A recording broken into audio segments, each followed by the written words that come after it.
Thursday, Friday, offset, like work Sunday. I'm getting OT, so that's why. At least you get it. Yeah, we're done.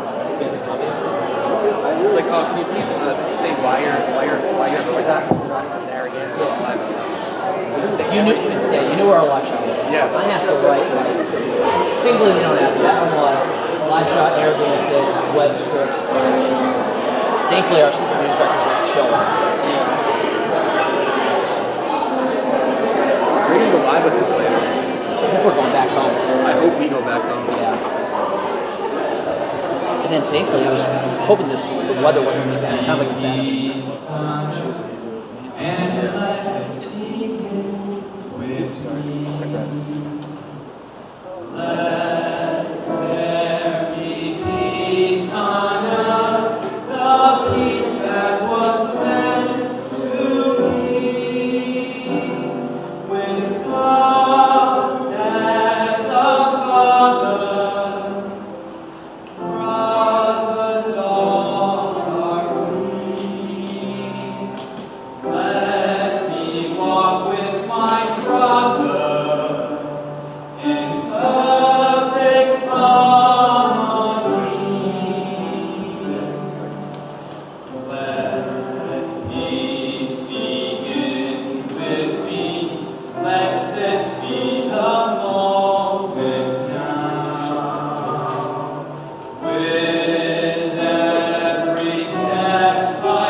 It is so important for all of us to be here tonight. I'm Malone. I'm the senior pastor here at the First Baptist Church of East Greenwich.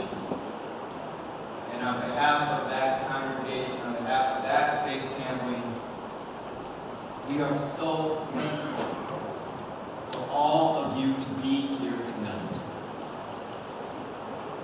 When Bob first came to me with this idea, at the beginning of last week, he said, we need to have a vigil. I thought we'd seen the worst of it. We so desperately need to be here tonight. We need to find courage. We need to find that hope that transcends understanding. That hope that speaks to us through different faith traditions.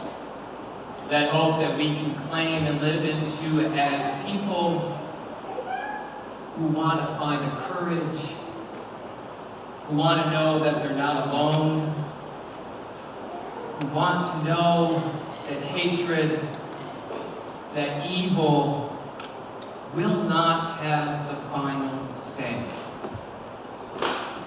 I speak from my faith tradition. I invite all of you to speak from your faith traditions and finding that deep hope that there is something more. There is something that does go beyond the evil, the hatred we have been seeing in our world. It is so good for all of us to be here tonight, and I am so thankful for each and every one of you here. Again, on behalf of the First Baptist Church, you are welcome here. We are grateful, gracious for your presence. I want to invite up now the person who really is the driving force behind this. Bob Houghtaling, director of the East Greenwich Drug Program, but really a force for good in this community, in this state, and beyond. We owe him so much. We owe him so much. Bob, thank you for doing this. Thank you for being here.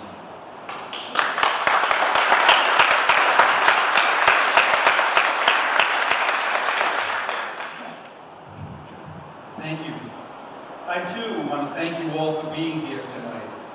And I'm sure like many of you in this room, when you see all the horrific things that are going on in the world, and you're isolated, watching your television, you begin to wonder, what can I do? And sometimes it looks just so overwhelming. What can I do? And at times like this, it's easy to go into your silo, it's easy to become isolated, and it's easy to withdraw. And as I look out at this audience right now, I know people that don't want to go down to their silos, that don't want to withdraw. And when you ask, what can you do? What can you do? You can put a bunch of good people in a room with good hearts, wonderful minds, and you can say that the world as it is, the world that you're seeing on television, is not the world that has to be. That's not the real world. We can make a different world. Now, I apologize for two things. I can't see anymore. And I wrote a couple of notes because of the gravity of this thing. Like Jonathan was saying, when I first was thinking about this, and Jonathan and I were first speaking, we had no idea that the world was going to change as fast as it did. And two enormous incidents occurred even in the last week. So I got a little overwhelmed. So please bear with me. I had to write my thoughts down. So, if you would be willing, for just one moment, please close your eyes and think back to when you were a 10-year-old child. In doing so, try to remember the fondest moments of that time. Also, let your mind take you back to your dreams and aspirations. Did you want to grow up to be an athlete, a fireman, astronaut, teacher, or doctor? Who were your heroes and why? I look out at this room and see scores of 10-year-olds. Sorry, there are a few wrinkles. But at heart, many of you still contain that kid in there somewhere. Every once in a while, it is essential that we let him or her out. When you were 10, who did you hate? Maybe it was the doctor who gave you a shot. Perhaps it was the scary creature on TV who kept you awake. Most of those hates, so to speak, were created due to fear. If not most, many of those fears were irrational. Fear is like that. Left unchecked, it becomes prejudice, racism, and an attitude of avoidance. Sure, avoiding that which scares us makes sense sometimes. However, like the doctor's shot or scary movie, our fears can be irrational from time to time. Hate is often irrational. Upon deeper reflection, we grow beyond those fearful perceptions. Knowledge and experience are guides to understanding. Mature people do such things. The world is not a perfect place.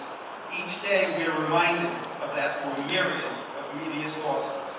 At times like the present, fear can either divide us or bring us together with common ground. Franklin Delano Roosevelt told us that we have nothing to fear except fear itself. He made those remarks during tumultuous times. We need to be open to words that allow us for healing and understanding. We also need more books and fewer guns, more allies and less enemies. We also need more bridges and fewer walls, along with more understanding and less hate. Like the story, The Emperor's New Clothes, sometimes it's a child who speaks those truths. I am obviously aware that it is important that we must seek ways to protect ourselves. I am also obviously aware protection also comes from jobs, mental health counseling, prison reform, and common sense laws. We cannot expect police officers and prison guards to be our social workers. Blaming them for our ills is short-sighted. I work with the police on a daily basis. The weight of poverty, racism, and mental illness should not be carried by them alone. We must also look at ourselves. Change has to start in our hearts and homes.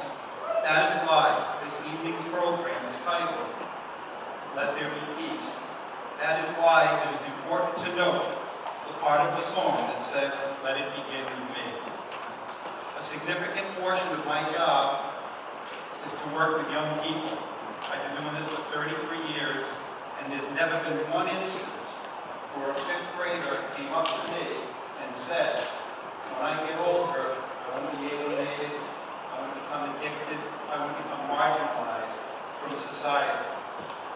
I wrote a poem called Macy Brown that speaks to that. At Hometown Elementary School, a place not far away, children were coming back inside, following some recess play. After a brief, refreshing snack, then drinks from plastic cups, students were all asked to share what I'll be when I'm grown up. Nicole and Armani spoke of athletics. Tom and Selena liked outer space. Garrett wanted to be a fireman, and Shauna described owning Mother's Place. When nearly all had spoken, the teacher was appreciative of the share. Up stood little Macy Brown, the last to leave her chair. When grown up years from now, I want to be without friends, marginalized or addicted, maybe illness without end.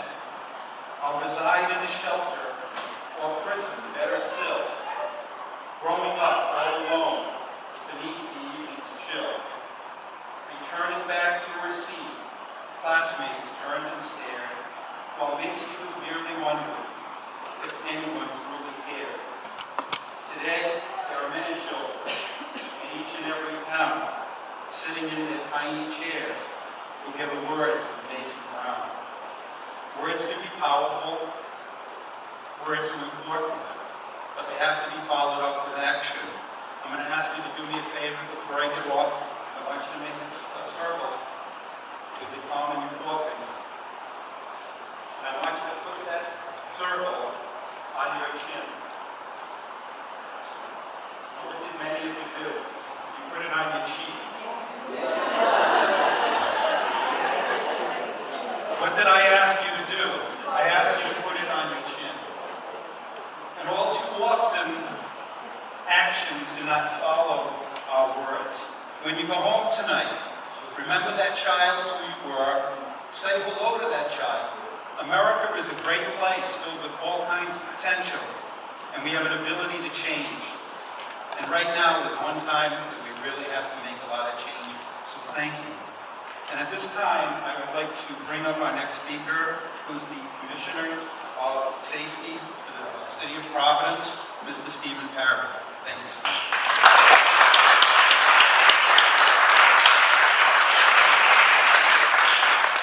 Thank you, Bob, and thank you for coming out this evening.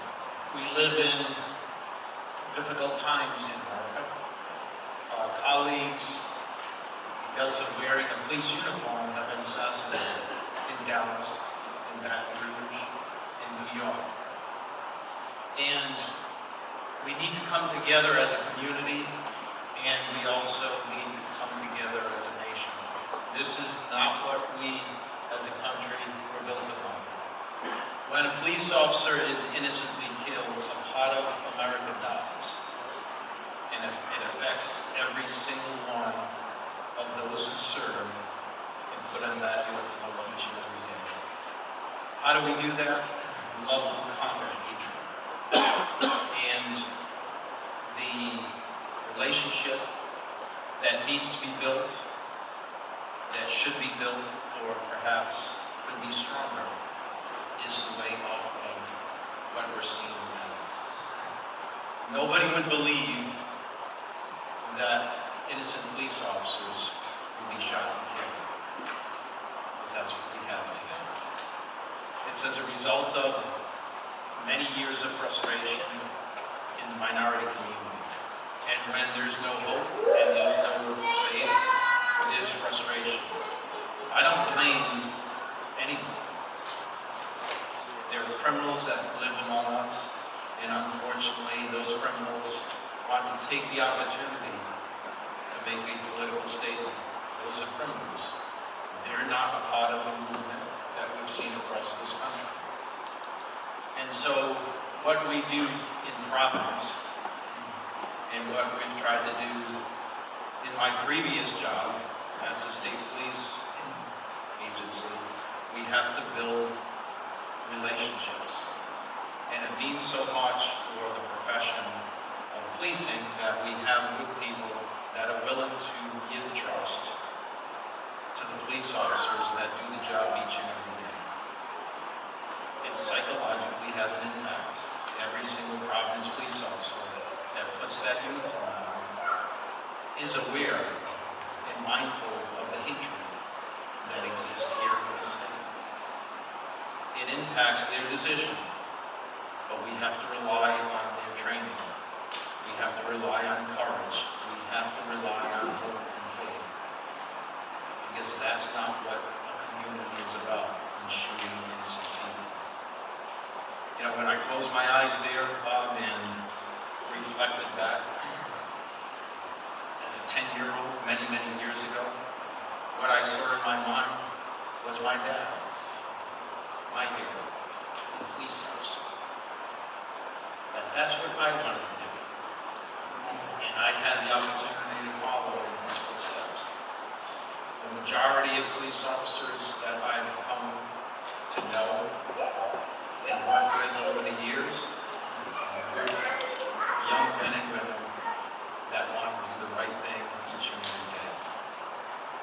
But unfortunately, like any profession, we have those that take advantage of their power and their authority. And as a result of that, we're seeing a backlash, particularly in this country, for the abuse that we've seen in this profession. But we have to get through this. Reverting to street justice and reverting to retaliatory efforts is not what this country's been through.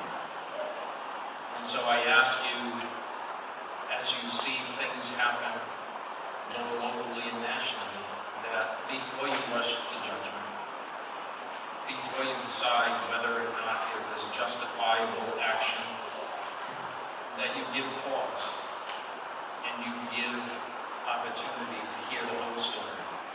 Because today, with iPhones and videos, it's up on our social media sooner than what we can gather all the facts and report on those facts. We are human beings. Police officers make mistakes, and we need to be held accountable. But for shooting and killing innocent police officers that don that uniform to go out and serve and protect, like we've seen in various states now, isn't what this great country is built upon. Thank you for your support. I really thank you for your prayers. We signed up for this profession. We make no complaints, and we don't complain about it. But we are going through some tough times, and with your support and prayers, we can get through this together, and we can be a better profession as a result of it. Thank you, Bob.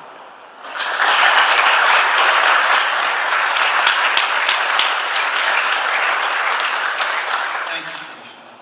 At this time, I'd like to introduce a gentleman that I just befriended in the last year, an incredible force for good, someone who's incredibly courageous, and in his day job, he saves lives, working in Kent County Hospital's critical care unit. At this time, I'd like to introduce my friend, Eshun Mirza.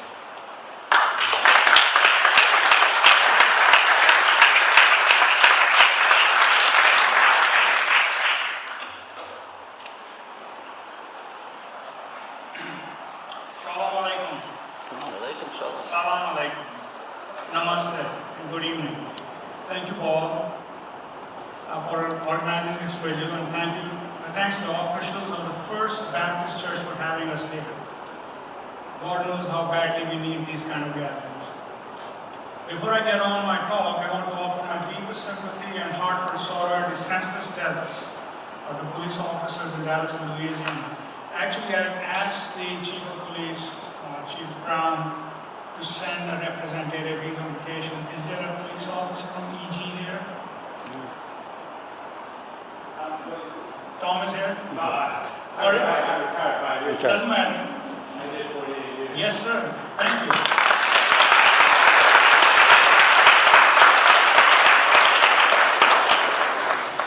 Please take our condolences and sympathy to the department, and I will email Chief Brown also, let him know that we're thinking about him and his people and his folks. This is too painful, not only because of these deaths, but also because it is creating an atmosphere of fear, mistrust, and helplessness. This nation was built on a foundation of justice and liberty for all, but looking around the media, I do not see much of that. What I see is folks having fed ideas and information which are devoid of truth and decency, and they're believing in those ideas without questioning them, and making opinions on them and creating an amplified op-ed and then passing it forward, sharing it shamelessly on Facebook and Twitter and other social media outlets, which then takes a life of its own. Very soon the distinction between right and wrong is finished. We now have a mass of people who have no idea about what is going on. It is here, exactly at this point, that the fascist and racist demagogues move in to create fear amongst people for their own political gains. Once the fear of others set in, it is perpetuated and magnified by relentless coverage till masses are primed to act. The oldest trick in the book of politics is divide and conquer. That is how all the opportunistic pathogens in the living world works. First, they infiltrate the healthy body, hide in it as self. It then slowly eats up its defenses till the body cannot defend anymore. Once that happens, it unleashes hell. Thus, in this havoc, body loses and dies. It's very simple.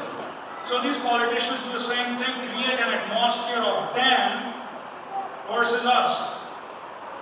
The healthy community is divided.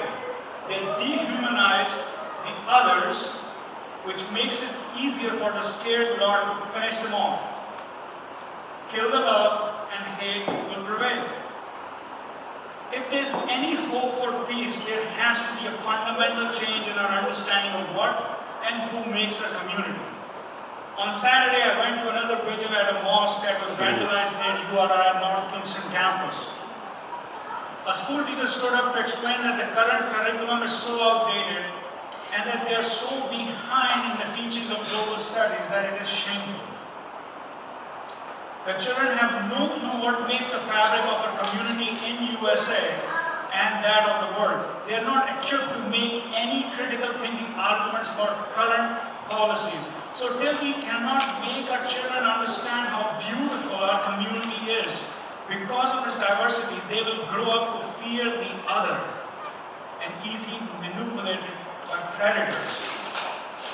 If there's any hope for peace, we must elect those officials into office who respect the strength of our nation's diversity.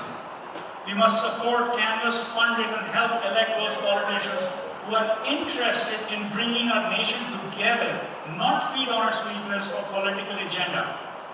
We must become, all of us, we must become at some level activists, and we must call out evil and promote love. We cannot sit by the sidelines anymore. The silence of peaceful is always favors the bully. We cannot just hope for peace. Peace comes with a price. The price is high. It demands of us to be more than what we are. It expects more dedications than we think we can give. It deserves more respect than we believe we can afford. However, there is no choice but to strive for that goal, as the alternative is much too terrible and painful. We have seen it time and again what happens to nations when peaceful values are exchanged for hate and violence. Only in the past century, tens of millions of people have died and suffered, and nations crumbled to rubble because peaceful folks stopped striving for peaceful ideology. Don't for a second think that our nation is immune to such a cancer. If we are not vigilant against this kind of tyranny, we will lose our moral compass and thus our one nation. So is there any hope? Well, look around you. Look around you in this room. What do you see? But more importantly, look inside you. As long as there is even one person who is willing to fight for those higher principles, the lords of the dark side will be on the run.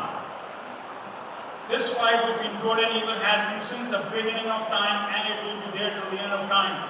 But it's the shift in the balance that determines how a nation moves forward.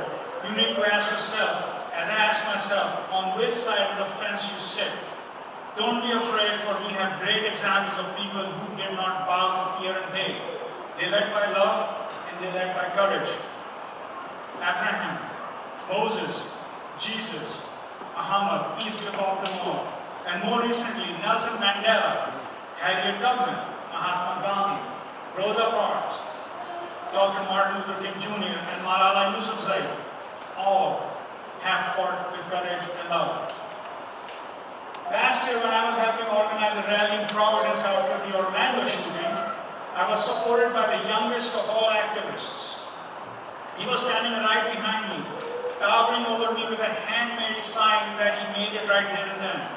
It said, "Be nice." That's all it said. Be nice. Be nice transcends all religions, all races, all cultures, all politics. It is the simplest of all concepts. It brings us to the most basic and fundamental possessions. It brings us back to humanity. I want to acknowledge Carlson.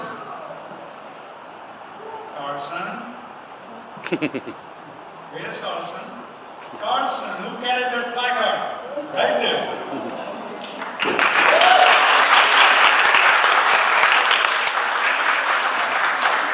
My neighbor.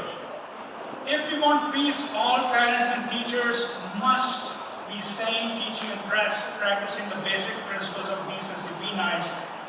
All families need to take ownership of what Hillary and her husband are teaching their children. So in the end, whenever we are confused, go to the basics. For our nation, the basic lies in the oath of allegiance. We need to look no further. Oath of allegiance. The question is, are we willing to lay everything down for the flag or not? Thank you.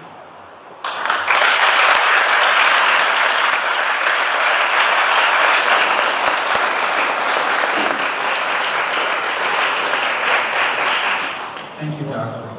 At this time, I'd like to introduce another new friend that I just recently met, Rabbi Philmus. And Rabbi is not only going to speak, but he's also going to give us a little musical intro. Rabbi.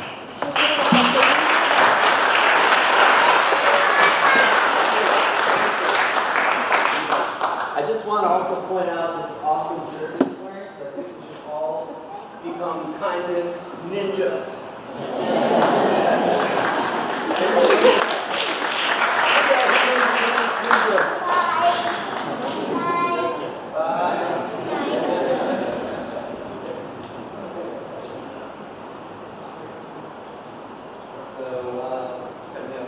My friend Ben is also here to help me. We're going to sing a song just because it, hold on one sec. Did I leave it in? Okay. So,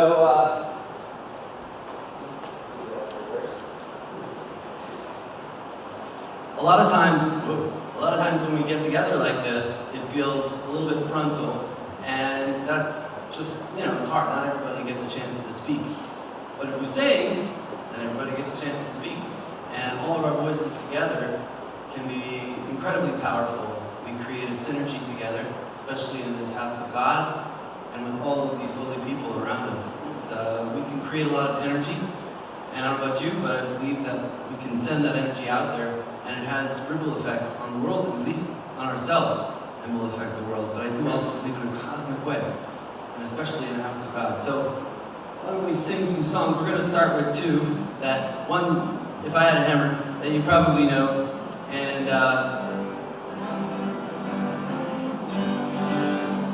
just gonna leave the clapping.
It's the hammer of justice. It's the bell of freedom. It's all about love, brothers and sisters. All this land.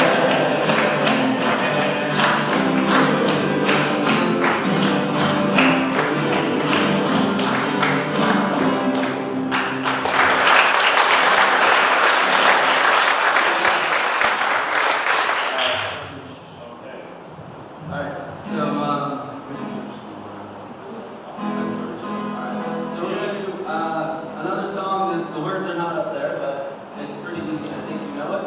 And sing along. I'm gonna lay down my soul to you, down by the riverside, down by the riverside, down by the riverside. I'm gonna lay down my soul to you, down by the riverside.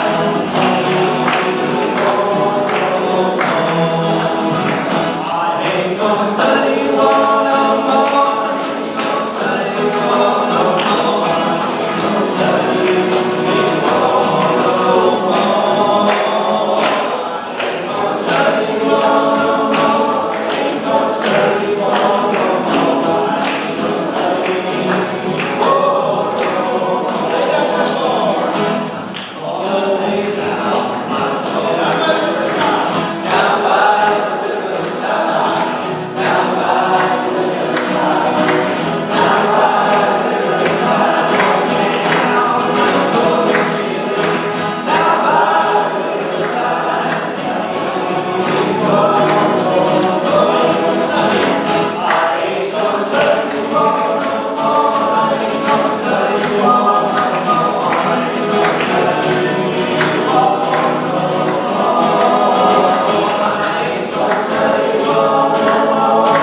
also, we just had Eshun come up here and speak a little bit, and he and I have been building, trying to build community in the way that we've been talking about. I'll tell you a little bit more about that. Mainly the idea, the name of the group that we're forming, that everyone is invited, the tent is open, is Abraham's Tent. And the idea is that it's not enough for priests and rabbis and imams and swamis to get together and talk. That we actually, in order to transform our culture, we have to take this vision that God had for humanity and bring it to fruition. We can't really wait for that to happen in some future time, for some Messiah to come and do it for us. We have to do that work. And it's going to take each and every one of us to make bridges and connections, not just by tolerating each other, but actually by learning from each other and being inspired by each other. So this idea, Rabbi Zalman Schachter Shlomi, Alav Shalom, peace upon him, who's taught that the earth is, it's this living body, and that it has organs, and each religion and tradition is like a different organ of the planet.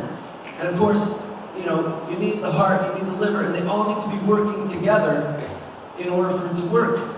And if you want to learn about the health of the human body and how it works, you can't just study the liver or just study the heart, right? We have to know about each other's traditions, and we have to appreciate each other's traditions, not on a superficial level, but on a deep level, to be able to say, that is a holy teaching, or that is a holy person, or wow, their holiday really inspires me, or their teachings really inspire me, and spending time together. We recently had a gathering at Eshun and Sayer's house, where it was Ramadan. It was one of the days of Ramadan, and they were ending the fast. We did some sewing. We've been sewing this tent together that we're going to be lifting up and using as a meeting space for all the children of Abraham and all the people. When I say the children of Abraham, what I mean is that Christians, Jews, and Muslims draw their lineage back to Abraham. And if we really want to see the vision of the world that I believe that God was having for us through all these prophets and people, we go back to Abraham. And his vision was that all people are God's children. And that it is all one, that there's one God. And if we truly believe that there's one God, then how can we be behaving like this? It's so crazy. Not we, but Anyway, so this is the kind of work that we need to be doing, is getting together, and we are going to be having more events. So if you're interested in learning more about Abraham's Tent and being part of it, look us up on Facebook, and you can like our page and get more information about events. Because I really want to not just talk up here. I want to give us ideas for things that we can actually be doing. At our first event, this was at my synagogue, East Greenwich, our synagogue. We were singing and dancing and sharing different musical traditions. We were sharing food traditions. There were a whole bunch of people cooking in the kitchens together, sharing food traditions. And then mixing food traditions, people were dipping this warm baked challah into the Pakistani food, and it was just bliss, and dancing. And I couldn't tell which song was an Israeli dance song and which one was a Pakistani dance song, because they were similar.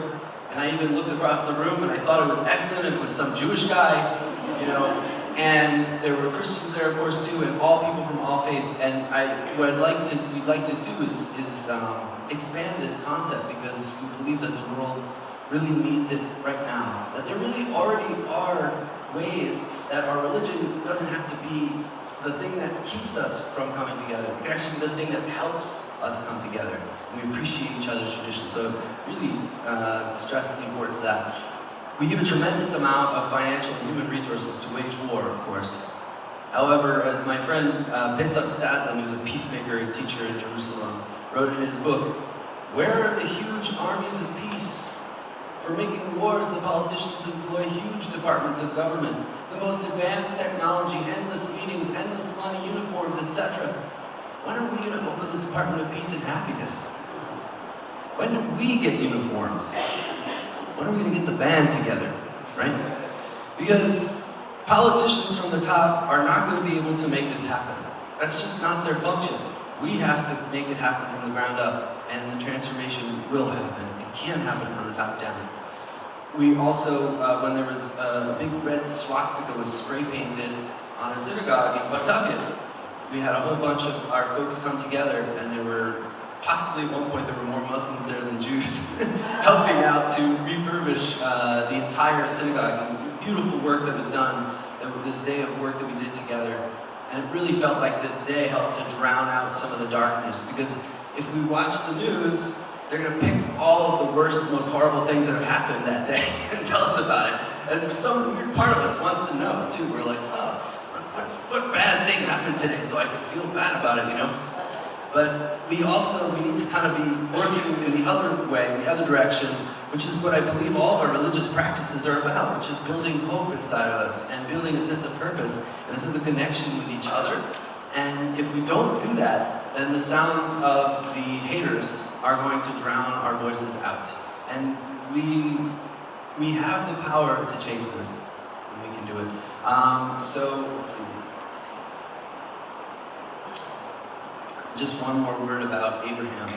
So the Torah commands us, or it says in the Torah, Olam Chesed Yibaneh, that we must build this world from love. That if we build this world from love, then that's how God builds the world from love. We're actually helping to complete the work of creation for God. We're part of God's hands that are making this story come to its fruition.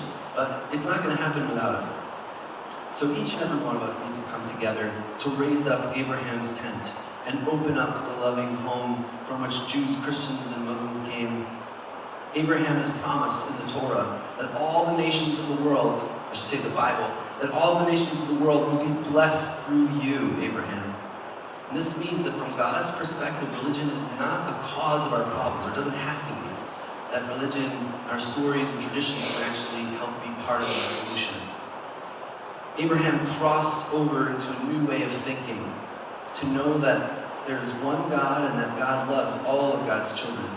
And he was a great champion for loving kindness and hospitality, and he became a blessing to the three great religions, Muslim, Christianity, Islam, Christianity, and Judaism.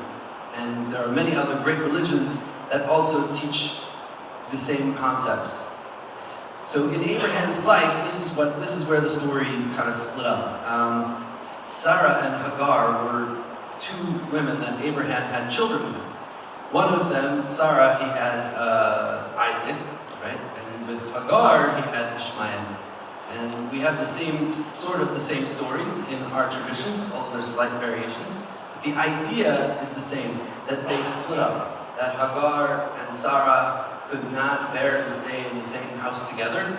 They were fighting, and so they split up and they went their separate ways. And it's time for us to come back together. We know that the only time that Isaac and Ishmael actually came back together, at least from the Jewish tradition, is after their father Abraham died. So the question is, how many more people are going to have to die before we are compelled to actually get together and do what our religions have been telling us to do, to preach this idea of one love and to live by it? I believe that we've reached that turning point in history when we're called on to return home to Abraham's tent and reconnect with our long-lost brothers and sisters. We come together, we need to not talk just politics, but we need to share poetry, laughter, family recipes, songs, dances, and peace. And in doing that, that's how we will build this culture of peace in the world. So I want to share one other song with you here. It's based on that teaching. That's really uncomfortable.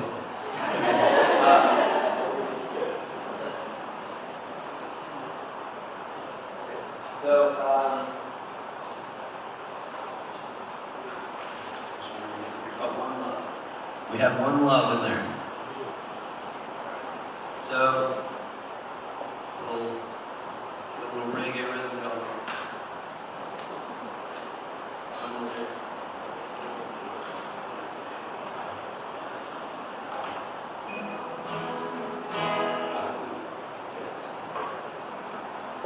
One sec, folks. Alright. So speaking of people that spoke had such a tremendous impact in the world. We know Bob Marley was one of them.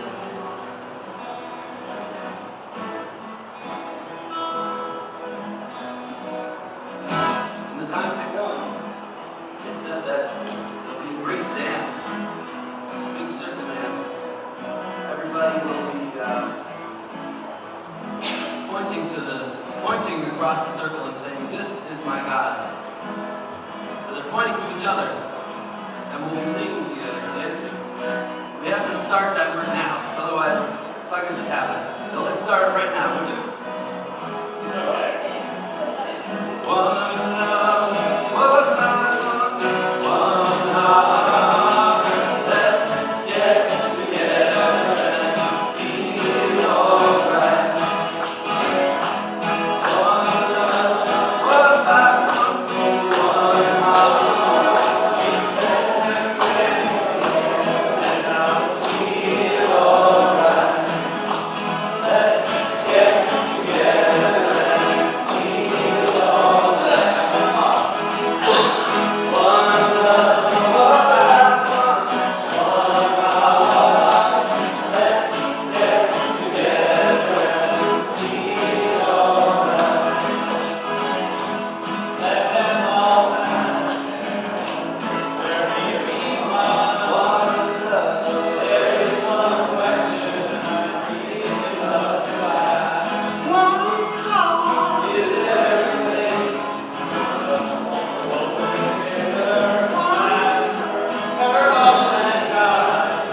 Sing it in a song. Everybody sing with me. One love, one heart.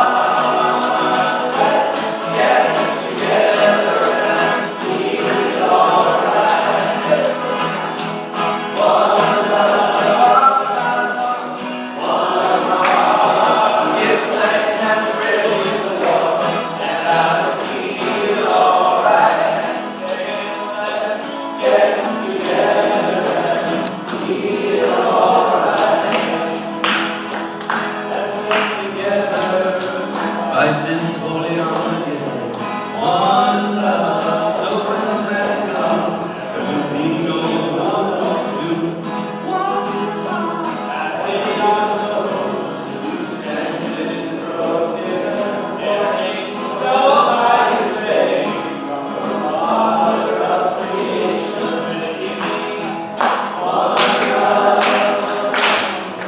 one heart. Let's get together and feel alright. One love, one heart. Praise the Lord, and I feel alright.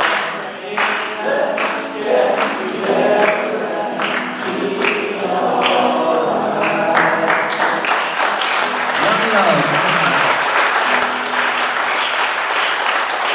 One heart, one liver, one kidney. I'm not sure who's next. Okay. Oh, Bob.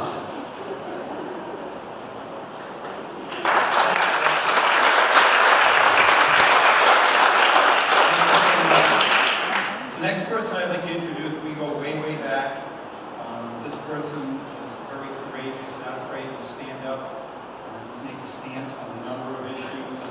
He's somebody I consider a friend. He's the executive minister for the Rhode Island State Council of Churches. And he married her. Well, he didn't literally marry her. I forgot my cord.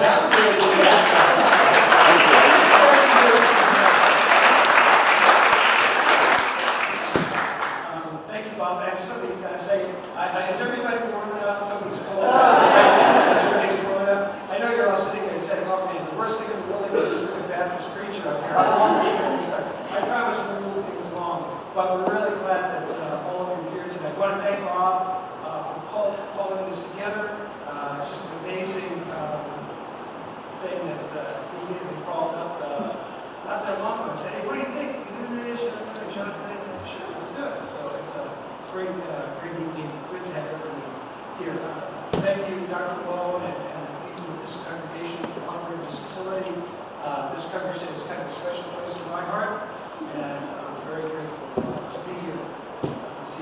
I also just need to, I don't get a chance to do this very often, but a lot of people have mentioned social media tonight. You need to understand that when it comes to social media, I am totally inept. Unfortunately, we have someone on our board who does all that work for us, and he's really yours to be standing in the back. And I publicly want to say thank you to Randy, who's back there.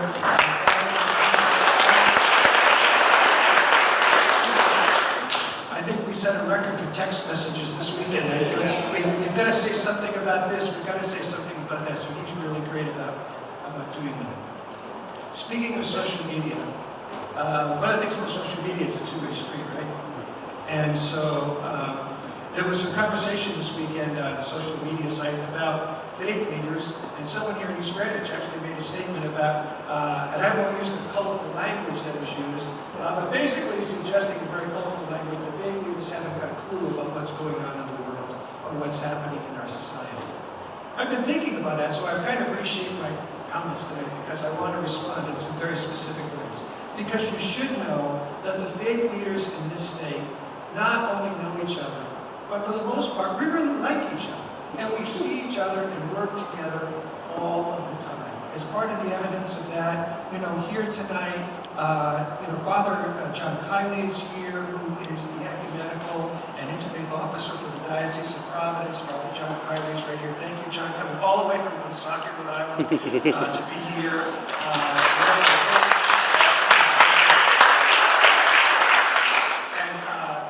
Sitting way in the back, Swami, I want you to know, when I preached here, I had people that they chose to sit back there so they could sleep during the sermon.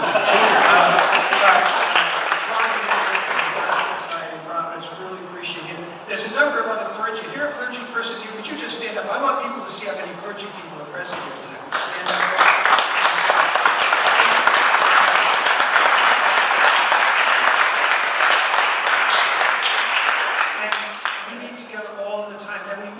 Enforcement all of the time. And Steve, see this up here. People like Steve Pare, Colonel Stephen O'Donnell from the State Police, U.S. Attorney Peter Nerona. Last Saturday, U.S. Attorney Nerona was there at the mosque to be with us. And there's a number of other leaders of law enforcement who meet with the faith community and the broader community all of the time and keep the conversation going. I don't want to give this well 10, but I appreciate the opportunity to say something special about Steve Pare. We are fortunate to have someone who is so well respected by law enforcement, but who also has the courage to go out and listen to the community and try and bring those folks together. In fact, not this last session, but the session before that, 2 years ago, in the session of the Rhode Island Legislature, we passed a bill called the Comprehensive Community Police Relations Act. It is a model act for American states for two reasons. It addresses the very difficult issue of what we do about race relations and law enforcement. But that legislation was forged by members of law enforcement and members of the Rhode Island community sitting together, doing the hard work, saying the hard things to one another. It's not perfect legislation, but it puts Rhode Island in the forefront. And in fact, one of the key reasons that was passed is because of the diligence and the amazing foresight work of Stephen Pare. And so we are fortunate to have him in the state as a leader. Really great, really good to have him.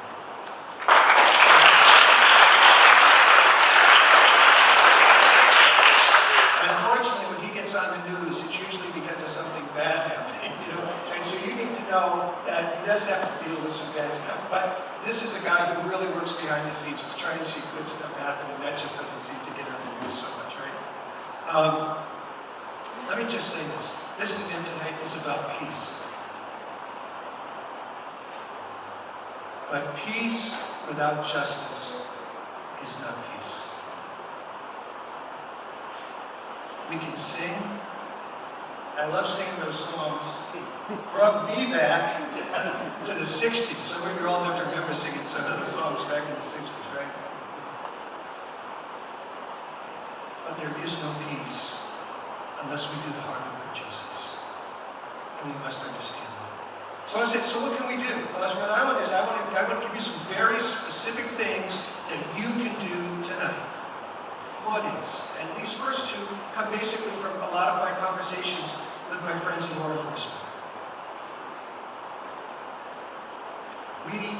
weapons of war off the streets of America.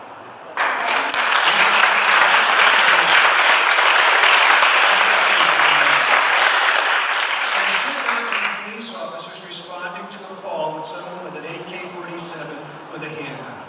Okay? And what we need to do is, I don't want to militarize our police. What I want to do is take those weapons of war on the streets of America. We can do that. We can do that. And we can still protect the Second Amendment.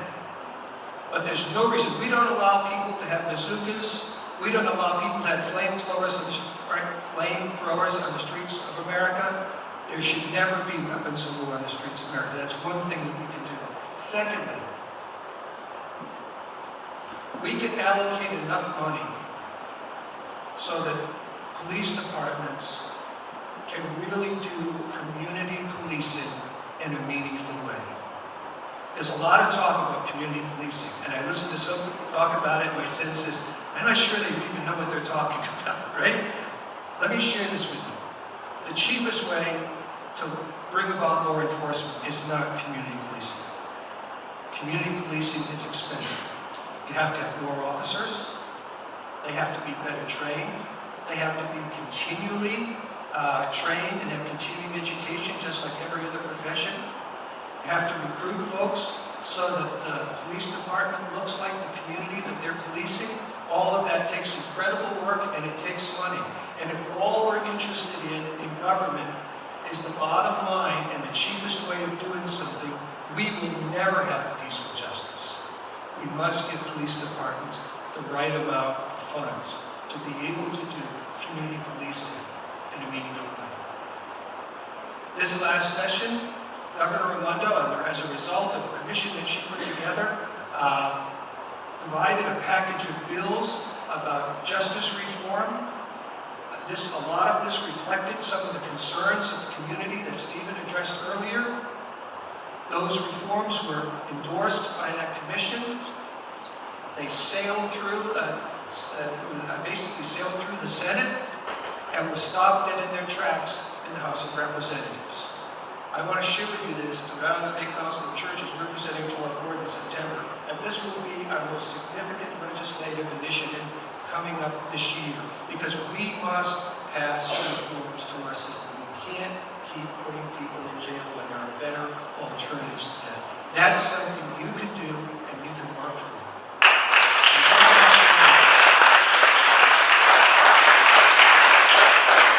We can keep the conversation going. Already there are groups that meet in Providence and other places. There's a group there's an event like this tonight that's being planned now in Woonsocket to welcome the new chief of police. Providence Police's loss is Woonsocket's gain, and the new chief, Thomas Oakes, has been a stalwart. The Providence Police Department understands community policing and is moving up to Woonsocket.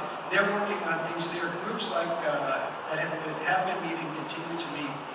We need to have more of these kinds of meetings. And then I'll just share with you one other thing that we're doing as Rhode Island State Council of Churches. I expect us in September to adopt a curriculum that talks about working with people and working on these issues of justice, and especially racial injustice. In fact, the pastor who's leading that for us is sitting right here, Reverend Linda Watkins, and she's helping to lead that effort, and I'm so glad that Linda's here tonight because she gets it. She too pastors a church in Pawtucket, although she doesn't live that far away. But we're glad that she's here and doing that. There are things that we can do. We don't just have to talk. There are things that we can do, and I could list a lot more, but I know you'd love me to list 100, but I'm not going to. But there are those things that we can do. We do live in a really dangerous and complicated world. And we need to be careful about some of the things and how we say some of the things that we do. President Obama said after the shooting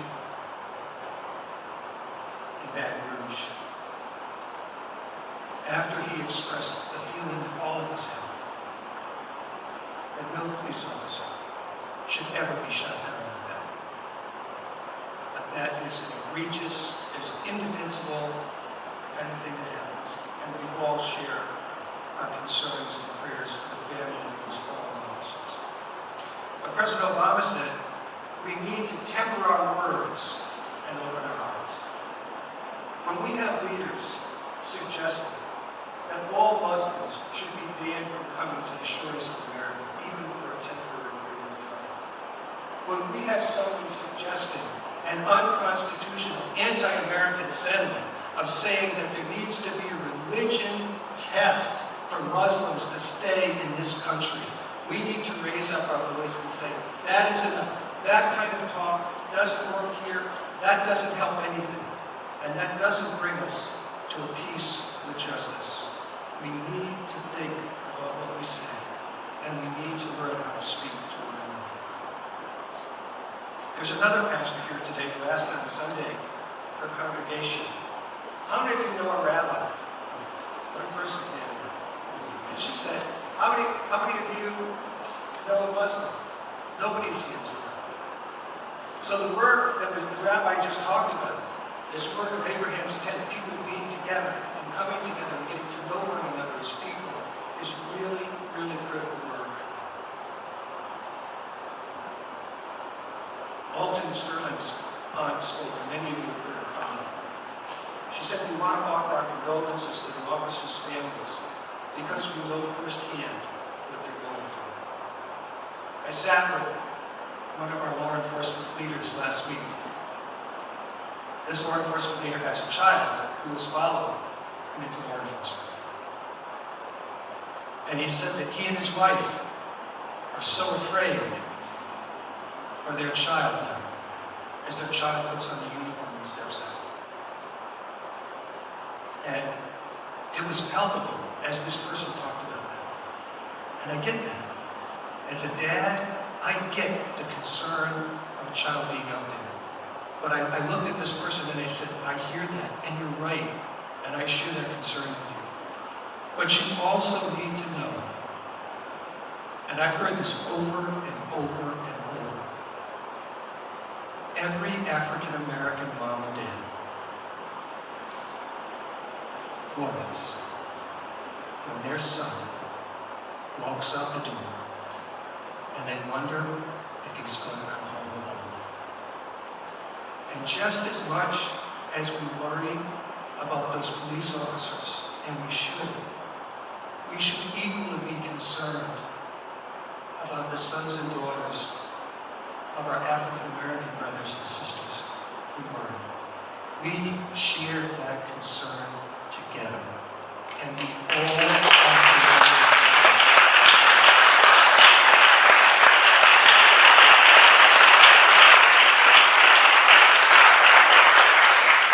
It's already been mentioned. We can't let fear lead. There are people who want to stir up fear, and they want to stir up hate. We can't let those folks live. And we come from a variety of faith traditions. And, we don't agree on everything. I come from a tradition where, in the Baptist tradition, we don't agree with each other on anything. I'm in a different tradition. Right, Jonathan? I mean, we can fight one another with the best. But we have to find places of genuine common ground. And so let me finish with this one story. We've already referenced the horrible act of vandalism that took place at the mosque in Kingston last week. And as we gathered Saturday at an interfaith celebration, it was absolutely amazing. It was just an amazing celebration. But Mufti Ikram, who was the imam at the mosque in Smithfield, stood before us. And he didn't use the word common ground, but that's what he talked about. And what he said was, the common ground is love. You've already heard that from some other people. The common ground is love. No matter what your faith tradition, or if you don't have a faith tradition, one of the places we can all stand together is love. And so I would just say to you tonight, let us realize that peace without justice is not peace. Let us realize that the common ground is love, and that love demands action. God bless you.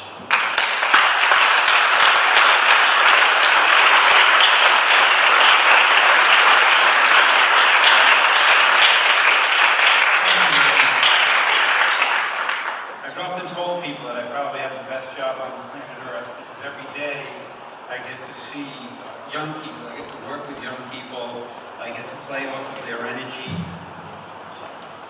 and once again, the overwhelming potential and goodness that they have. And we often hear about negative things that are happening regarding youth, but I get to see people that care about their communities, that people care about their futures, and I have two of them with me today. So at this time, I'd like to introduce Rodrigue and Fitch.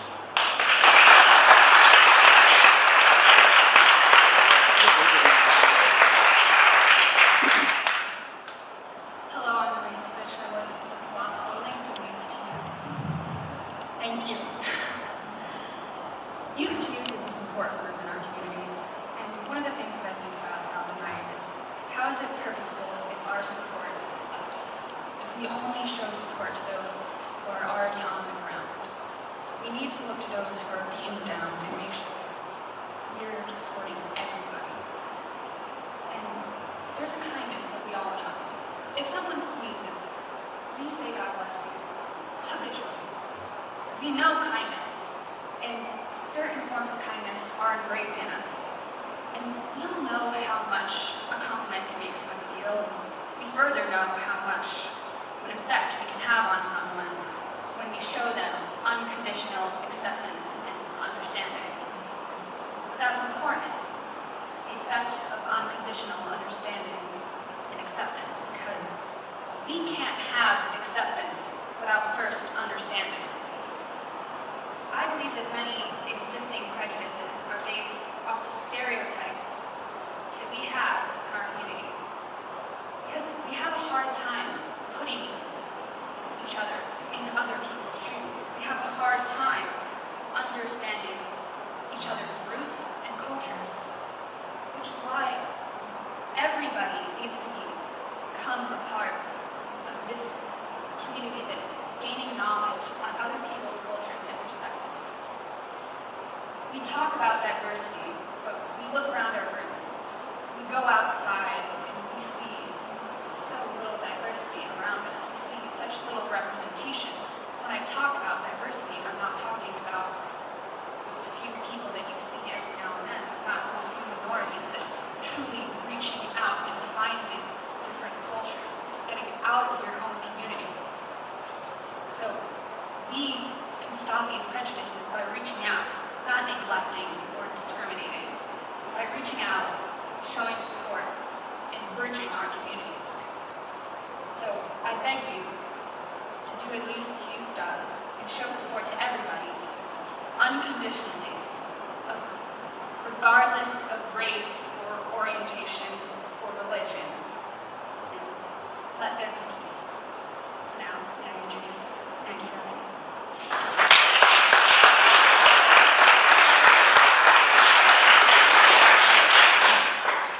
Hi everyone, my name is Margret Rodrigue and I work with Houghtaling in the East Greenwich Youth Group. I just graduated from East Greenwich High School. So I'd like to talk about acceptance for a little bit.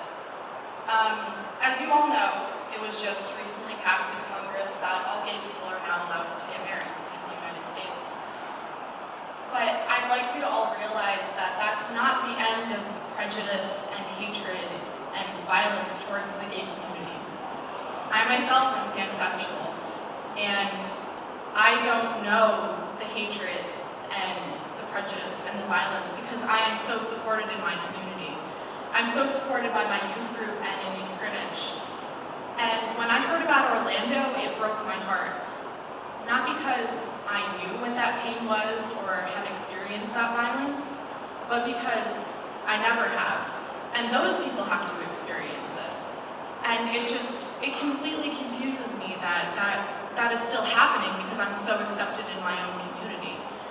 And it breaks my heart to think that, well, what if my sister and her girlfriend about to be married, what if they had to constantly be afraid of being loved and having love in their relationship and constantly feel unsafe? It breaks my heart that other people are going to have to experience that in other parts of the country.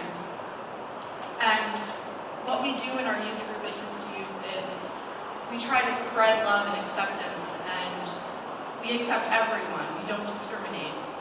And we do things such as walks for peace and happiness, and just having people come up and speak about their experiences and just realize that we're all human and that we all need to accept and love each other.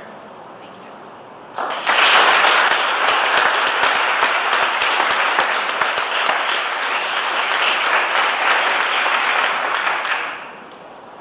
My friend Chuck Wilson has been named one of the top 100 sports educators in the country. And while that's true, Chuck Wilson's always also a great guy. I remember listening to him way back. He probably knows more about sports than anybody I've ever met. But Chuck goes just beyond numbers and stats and who hit home runs. Chuck's taken it upon himself in recent years to create his own company, his own organization called Even Fields that gets into how we play the game. It's into ethics. And so at this time, I'd like to introduce my friend, Mr. Chuck Wilson.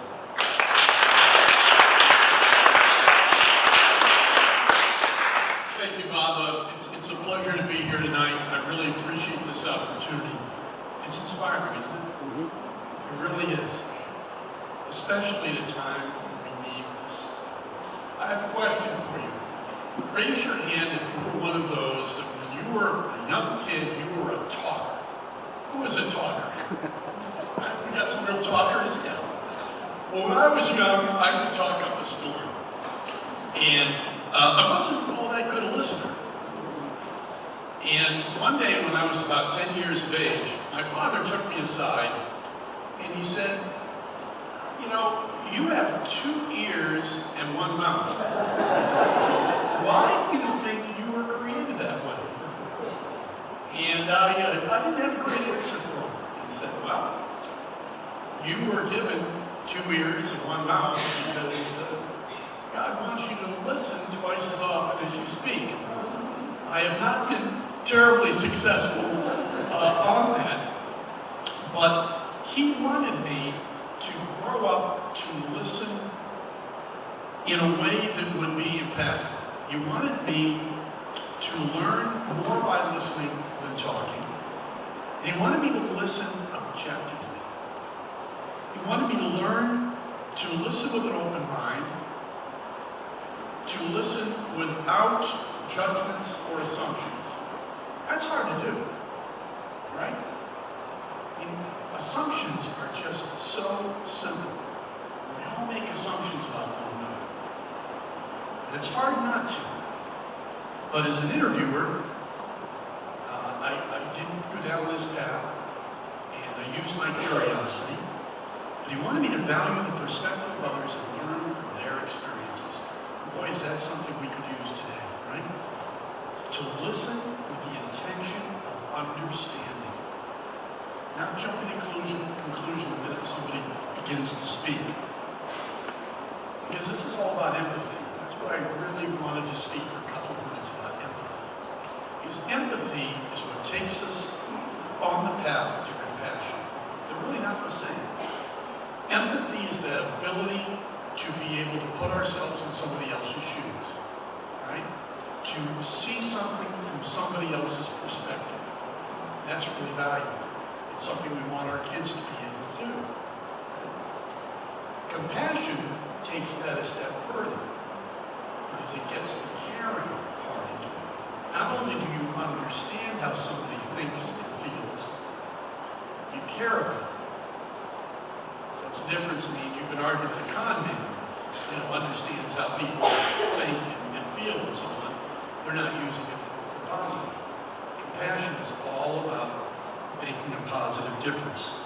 It takes us to that next step.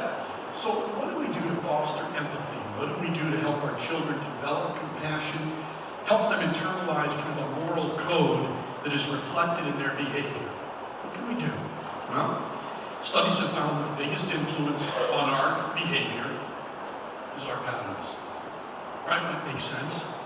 I think we're not a bit surprised by that. So obviously, if we're able to model the behaviors that we want to see in our children, that's a huge plus. Because starting at an early age, our children are watching not only what we say, but what we do. They're watching us. and they take these little cues from us about how we treat other people. Are we respectful? Because when we're respectful, when we're selfless, when we show compassion to others, when we treat others fairly, we are sending powerful signals to our kids and to others. Everybody within our scope. Everybody sees it. And I'm a big believer in the universal principle of what you focus on expands. And what our organization, Even Field, is all about is trying to focus more attention and emphasis. And we try to use youth sports as the kind of the vehicle, if you will. But it's all about putting character and integrity ahead of winning. Character and integrity ahead of everything. We've actually trademarked the way you win matters. It's not just the way you win, it's the way you compete, the way you treat other people, the way you interact with others, the way you do everything in life, the way you do it matters. Because it's all about being somebody who other people can trust. You know, if you ask your young sons or daughters, go home tonight and you ask them, who among your peers do you really, truly trust? Well, trust is different from just friendship. You really trust. Most kids will have very few names on that list. Maybe as adults we don't have too many names. I think we all would like to have our son or daughter grow up to be that person who other people trust. And so much of this has to do with the way that we look at other people, the way we interact with them, so that we don't make judgments about other people we don't know.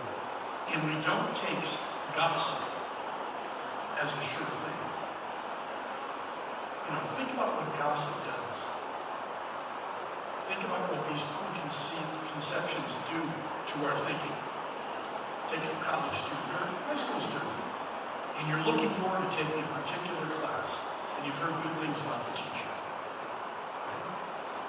But somebody before the class says, boy, you're going to hate this teacher. This teacher's really an awful person. You're not going to enjoy this at all. That colors our thinking going into that classroom. If you stop to think about it, why? Why should we let one person's opinion or viewpoint change how we're going to look at a situation that we haven't even gone into yet? You know, we should look for every opportunity to talk with our kids about ethical and moral dilemmas, encourage them to talk through what-if scenarios, so that they can learn to make their own decisions about things. And this will help them make their own decisions and not just rely on others to kind of form their own opinions for them. To help children and young adults make responsible choices in life, we talk and Even Field a lot about a thinking process based more on values than just immediate outcomes. It's not going to be my values, no, they're going to be your values. Because we're not there looking over their shoulder all the time. It's going to be the values that they've developed. But what we can do is put them into as much of a positive atmosphere as we can, so that they develop the kinds of character qualities that really matter in life. You know, it takes courage to stand up for what you believe in, to do what is right when peers are pushing you to do something else. So, what we talk about is, see if we can catch our kids doing something right. You know, see if you can catch them in a situation in which they had a moral dilemma, an ethical dilemma, a situation where it might have been easy to go along with the crowd, but they didn't. You know, studies have shown that a 9-year-old child will stick up for others outside of their group on a matter of fairness if anybody else in that group will go with it. But that same child at age 12 or 13, less likely because of social exclusion. So the more that we can help kids at an early age to make these decisions on their own, it will help them. And even when we praise when they make a mistake, they want to correct it. This is all about being able to look at ourselves, understand kind of motivations that we have, but to be accepting of the differences that other people have. It's about inspiring children and teens to be positive influence on their peers, keep the emphasis on character and core values, on integrity, and making caring for others a priority. We don't talk enough about intrinsic rewards. We don't talk about with our kids about how good it feels to help other people. One of the things we talk about is if you're a jock, if you're really good at sports at your school, whatever level, it gives you power. And you know, you can use that power any way you want it. If you want to bully kids, most of the time you're probably going to get away with it. But how about if you use that power that's standing among your peers to stick up for some of those kids? They're being picked on. You know, they have special needs, different backgrounds, speak a different language. What if you were respected not because of somebody fearing you, but because of your character? How cool would that be? To have people respect you for the kind of person you are. These are the things that we can help our kids to do, to be more accepting of people who are different and to learn from them. We can foster peer cultures in which honesty, integrity, and building trust are the priorities, and treating every person with respect, with dignity, and with compassion becomes expected behavior. The norm, the expectation. And together we can inspire young people to invest in their character, value their integrity, and be that person who other people trust. Be a positive influence among their peers, because you know, when they make an intrinsic commitment to positive core behaviors, ethical conduct, they have a foundation needed to make healthy life decisions, and decisions that can have a lasting effect both on their lives and the lives of others. We're all in this together. Thank you.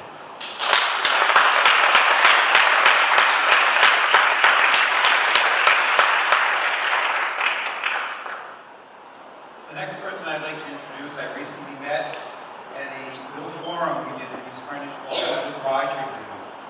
And it was a forum based on Roger Williams and how would he act and respond to some of the tumult that we're talking about tonight. Reverend Ebony Grisom is a pastoral resident here at the First Baptist Church, and I'd like to welcome her.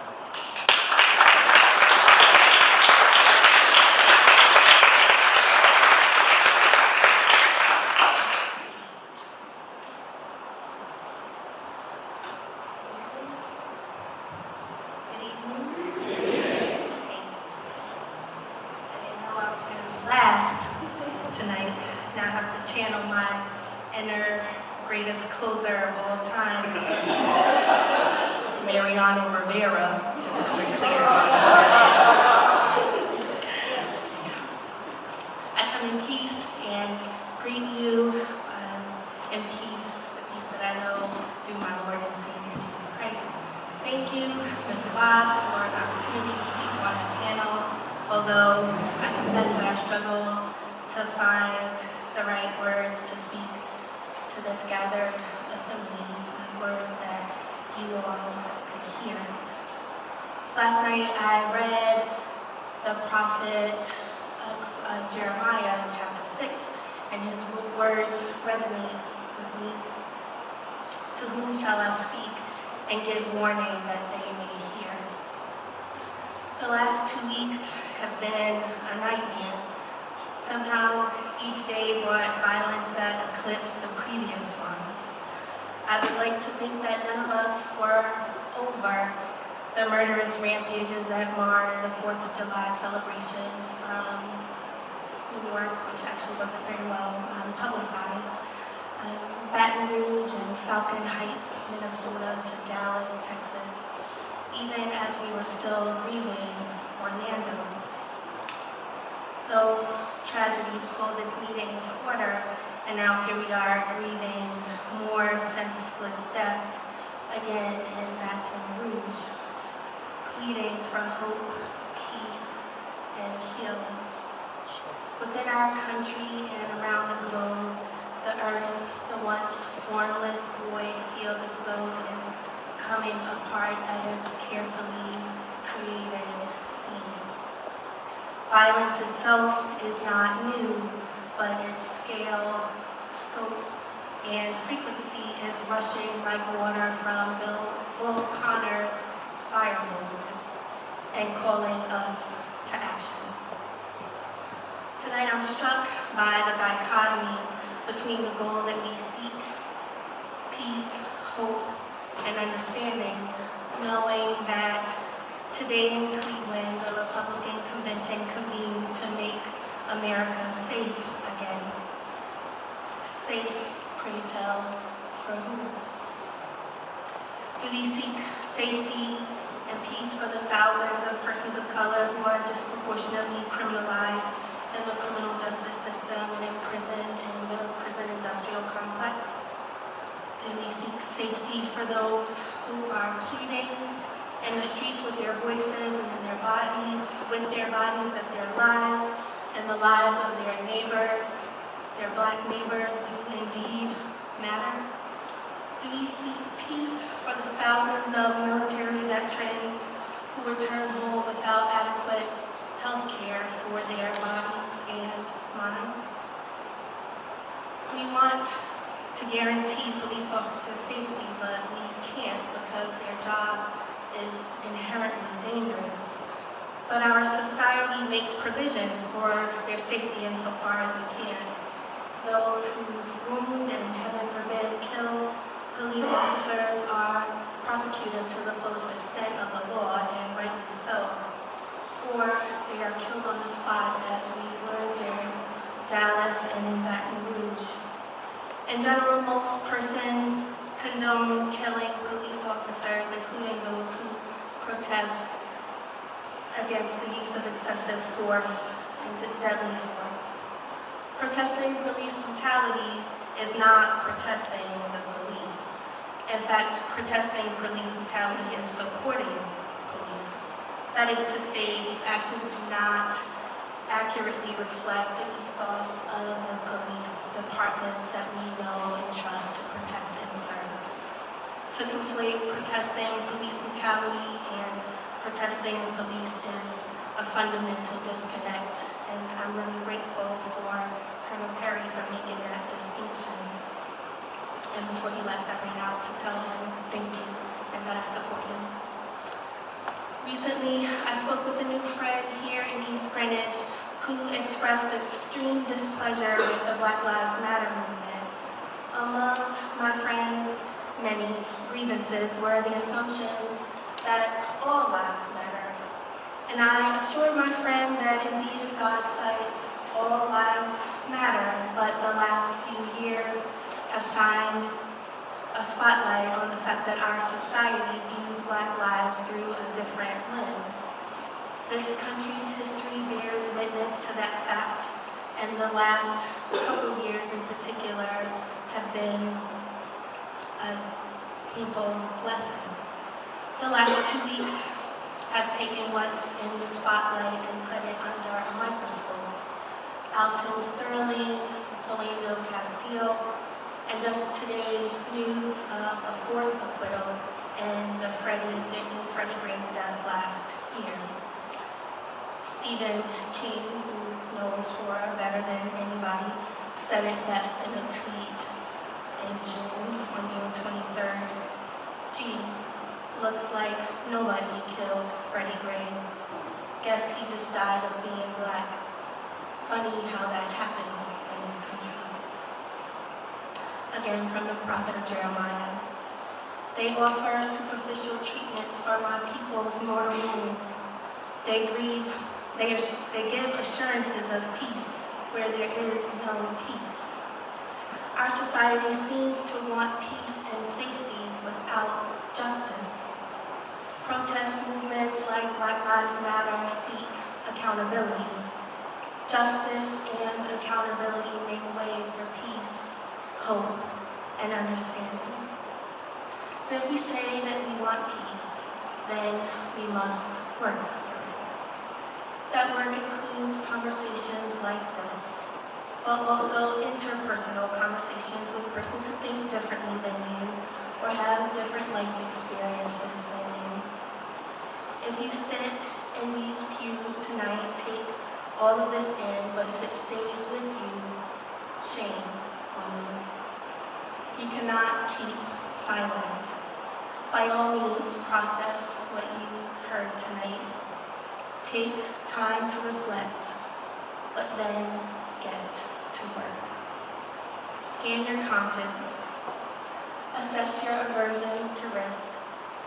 Take stock of your skill set. Consult your holy text to discern what your work should be. And then, when you discern the work in this season, do it. Whatever your calling, you must participate actively. This is especially for my white brothers and sisters in the room, and there are an awful lot of you.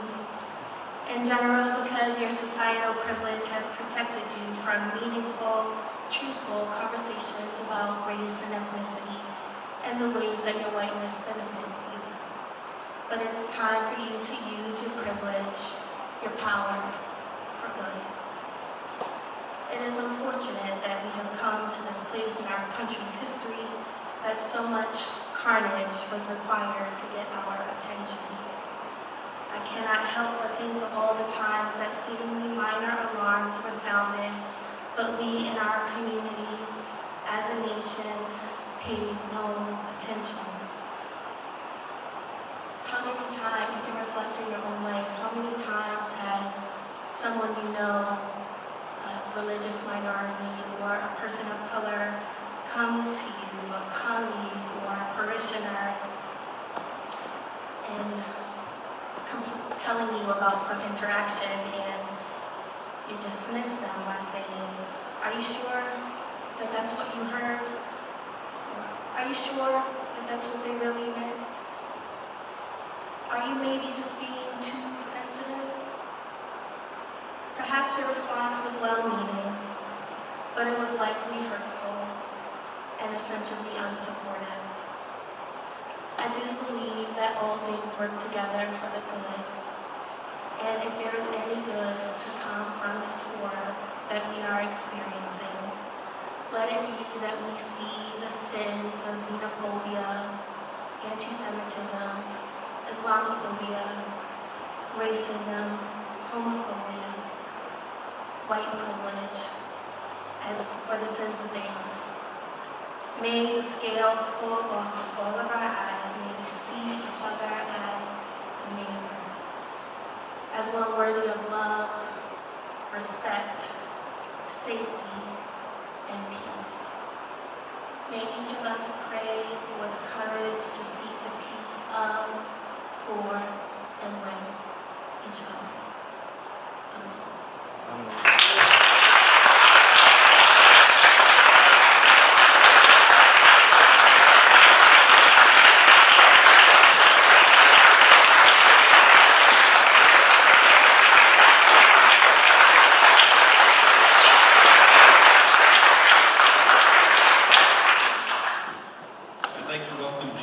Malone to the mic for closing comments.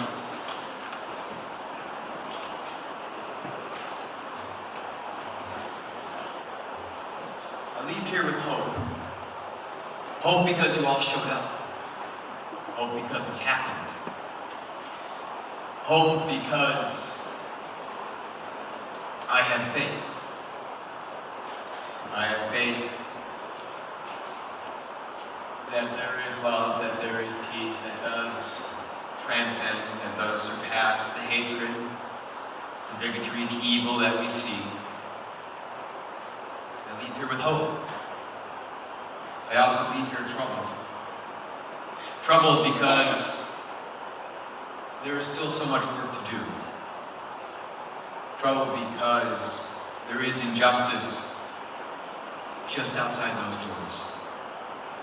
Troubled because hatred is real, evil is real.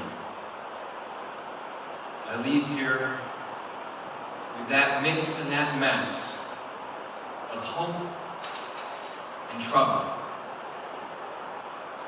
And I hope you all leave here feeling that same. Laugh, but not too much. Celebrate, but may your celebration be tempered. Weep, but let your sense of the divine catch your tears. Hurt, but may you find a blessed healing in that hurt. And bring this mess into the world. And call those who spout hatred and evil to enter into the mess with you. Show them the hope. Show them the feeling of trouble. And there, we can start to live as people that I believe we were created to be. I'd like to invite us to leave singing the song that I offered at the very beginning. Let there be peace on earth. Man, you're going to come up here so you can offer the piano. It's in the key of C for our guitar folks. All right. And just as I sing it, please join in, those of you who know it. And feel free to linger in the parking lot, on the streets. But let's leave here singing. Let's leave here with that hope and with those troubled, burdened souls, ready to discern and to act. Amen.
Yes, you too. Thank you for coming in, guys. Thank you. It's very sweet. Thank you.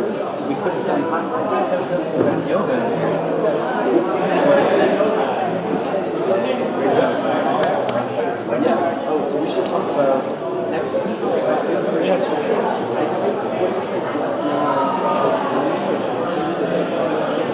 We should. Well, I need to get in touch with him because the issue. But I have to go.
Jack of all trades here. I'm all over the place. Can't run without you.